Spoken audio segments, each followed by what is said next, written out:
On the night of May 31st, 2009, Air France Flight 447 took off from Rio de Janeiro, Brazil, heading toward Paris, France.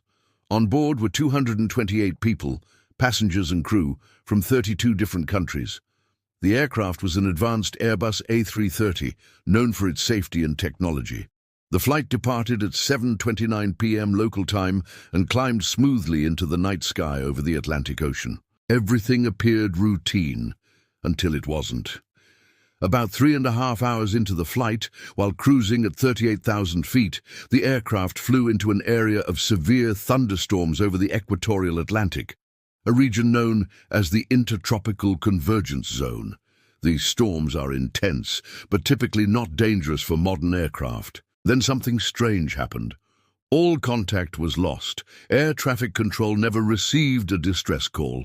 The plane simply vanished from radar. For days, authorities searched thousands of square miles of ocean.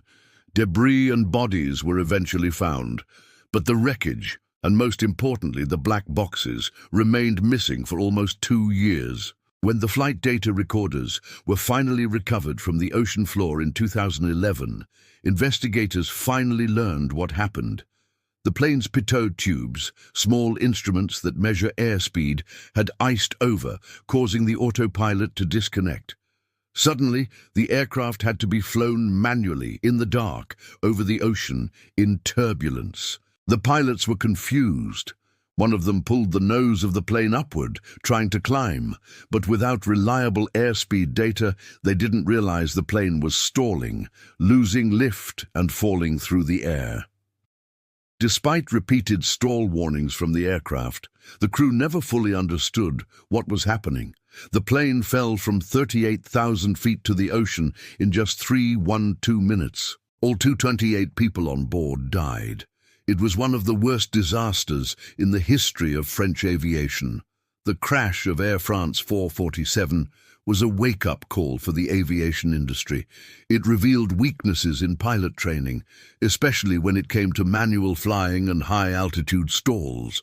It also highlighted the dangers of relying too heavily on automation. As a result, pilot training programs around the world were updated.